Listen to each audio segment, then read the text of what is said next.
Do you feel like you struggle to calm down if you're anxious or upset about something unless someone else soothes you? Do you struggle with self-soothing? If so, stick around and I'll tell you how that can be problematic and what you can do about that. Hi, my name is Twana Michelle. I'm a mental health therapist and certified trauma therapist. Today, we're going to talk about what happens when you rely too much on co-regulation and how that can be a huge problem for you in your relational dynamics and in your relationship. So let me talk briefly about co-regulation versus self-regulation and why both are important. First of all, co-regulation is learning to basically self-regulate from the assistance of another person. This is something that we learn very early in our lives, or we should, if we have healthy dynamics with caregivers. We learn that if I'm upset, if I'm crying, if I need to feel nurtured, if I need to feel soothed, I look to my parents. They may soothe me by a touch, holding me, rocking me, holding my hand, telling me it's going to be okay, speaking to me in a calm, gentle tone of voice. And in a sense, that causes me to feel calmer and regulate as well. That is co-regulation in its infancy, literally, right? How we develop it with those caregivers. So we learn that we can depend on other people to help us feel calmer when we need to, when we have a hard time doing it on our own. And then as we become older children, we still look to our parents to teach us how to self-regulate, how to soothe ourselves. They teach us some skills, things we can do, things we can say, things that can help us feel better. And then eventually we stop looking to them so much for that soothing, and we just learn to do the things that they have taught us. We learn the skills, we learn to cope, and we learn to regulate and manage our own emotional states. Ideally, that's what we would need to do. And then as we become adults, if we have not learned how to soothe ourselves, if we have not learned how to take care of ourselves, if we have not learned to find a sense of safety within ourselves internally, then we may look for that safety outside of ourselves. That's okay to do sometimes, and we need that. We need both self-regulation and co-regulation, but there are some problems that can develop if we are overly looking to our partner to make us feel better, to make us feel safe, to make us feel regulated when things are just out of whack. The first problem that we may experience in our relationships is codependency, or extreme emotional dependence on our partner to make us feel better. And so that can feel better if the partner is able and willing to do that. But the problem is they may not always be able and willing. And secondly, it takes away our own ability to take care of ourselves, and it can lead to feelings of helplessness, powerlessness, eventually even resentment for the partner, when or if he or she is not able to take care of you emotionally, and it's not their job. Which brings me to my second problem that this puts on a relationship, is that it puts a heavy strain on a relationship. Your partner cannot be your lifeline. Your partner cannot be expected to always take care of you emotionally. For one, they're always not going to be there, hopefully. I mean, if you're always together and you're always looking to each other for that emotional caregiving, then you're likely in an enmeshed relationship. Over time, you may start to resent your partner when they're not able to provide that regulation for you. But at the same time, they may start to resent you because they feel like they always have to be in control. They always have to be calm. They always have to be the one who is managing the moods and the emotions. And sometimes they feel like they don't get to be human. If they are in a dysregulated state and they're the ones that usually have to keep it all together to help you feel calm and safe, then that creates a burden on them, and it's not sustainable long term. So it does put a huge strain on a relationship. So overly relying on your partner to take care of you emotionally really does interfere with your ability to manage your own emotional distress. It interferes with your ability to learn your own internal sense of safety, to regulate your own nervous system without the help of someone. And that is actually going to cause more anxiety. That is going to cause more distress. That is going to cause more fear, because it's essentially avoidance. So if we look at the cycle of anxiety, anxiety is exacerbated and perpetuated by avoidance. I'm avoiding taking care of myself because I'm afraid, or I don't know how, or I just feel like I need someone to take care of me emotionally, the more I avoid that and the more I depend on someone else, the more anxious I become when I'm on my own, that if that person is not around or just not able to provide that. And so I don't learn how to self-soothe, how to self-regulate. And it just creates a greater sense of emotional instability altogether. And that's not what we're trying to achieve. We're trying to find a sense of internal safety within our minds, within our bodies. And if we are constantly outsourcing that, then we won't ever get there. We need both, absolutely, but we don't want to overly rely on external sources. Except for the fact that you're not able to calm yourself when you need to.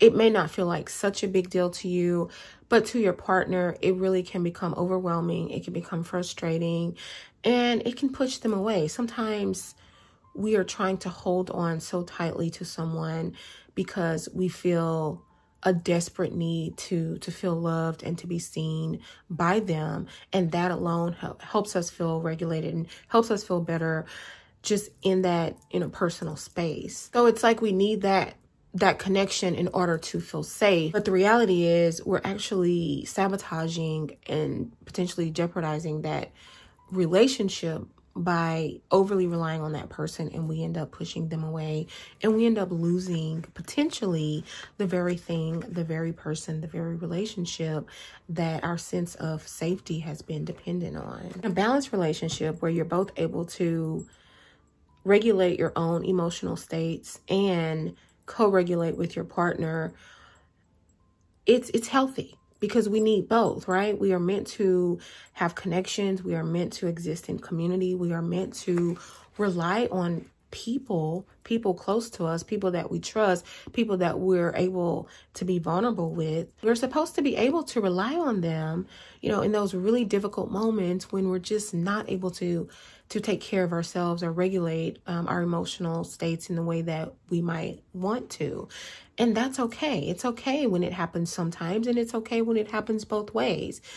It's not okay when it's one-sided. The partner is almost always taking care of the other emotionally. So if you're watching this, you may be struggling with your own self-regulation and find yourself overly relying on connection with others to feel safe and to feel calm. So I want to give you some tips on how you can learn to regulate yourself. First thing you want to do is be mindful. You want to be aware of your emotions. You want to be aware of your triggers. You want to be aware of your internal state.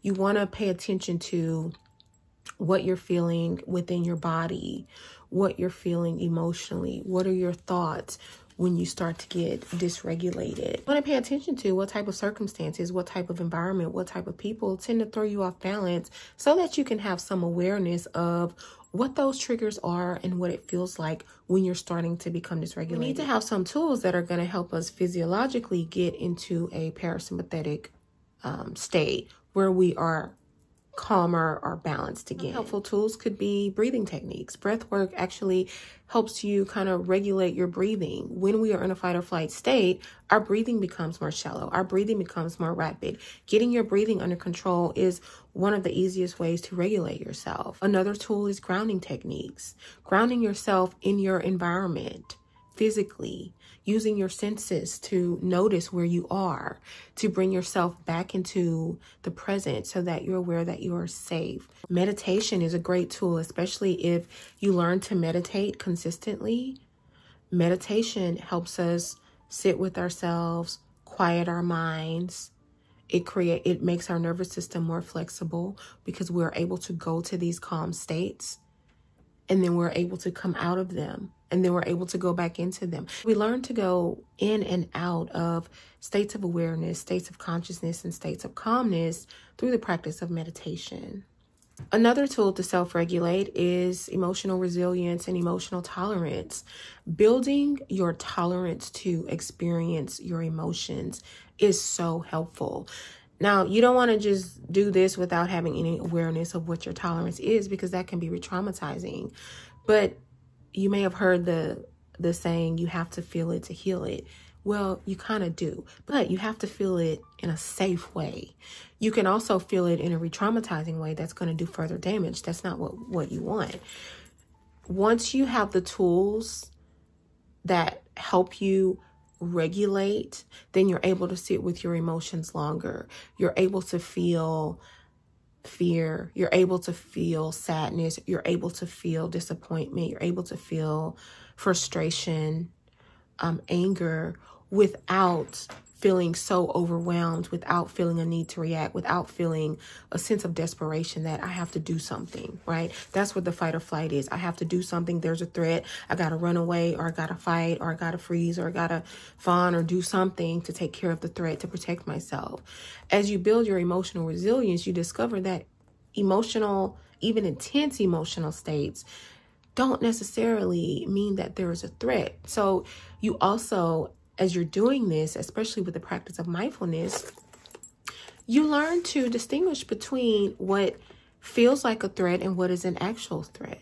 And you learn to ask yourself, once you have regulated yourself physiologically, you're able to ask yourself, is this an actual threat, or does this feel like something I've experienced before? That has been really helpful for a lot of the clients that I've worked with, to be able to accurately assess their threat level. You learn to do breathing exercises and meditation and grounding techniques and practice mindfulness. Then you have a greater sense of both internal and external safety. And now we can do some cognitive work so that we can really start to change the way that we think, the way that we perceive threats, and the way that we respond to them. And another tool of self-regulation is actually co-regulation. Co-regulation is helpful and it's healthy, okay? The problem is over-relying on co-regulation, over-relying on people to help you cope when you cannot do it yourself. But we want to be able to reach out to our loved ones for support. We want to be able to reach out to them when we need them. But it doesn't need to be all the time. And it doesn't need to be because we can't regulate ourselves. There's a difference. I'm using my self-regulation tools, and one of those tools happens to be my partner. We want to be able to rely on our support system. That is an important part of us coping with stressors, coping with trauma, coping with life. We need people, but we need not overly rely on people. It's all about balance. Finding the balance is super important. And for some of us, it may be difficult, and I'll tell you why. One, we may not have gotten proper and healthy co-regulation that we needed from our caregivers as children, and there's a void there. So it has affected our attachment style. It has affected our ability to feel secure in our connections with others. And so we either overly rely on them, or we avoid connection altogether, or we feel threatened by it. And we have not really learned how to safely and appropriately and healthily depend on those people for an external sense of support and comfort. Because we're either anxiously holding on too tight, or we're pushing them away, or we're doing a combination of both, and there's no consistency. It isn't your fault. You just haven't learned how to utilize co-regulation in the healthiest way. So again, co-regulation is not a problem. It's something that we need to feel safe in our connections with others. We need emotional support from others, but it needs to be balanced with self-regulation. We don't have to have one over the other. We need to have a healthy balance of both.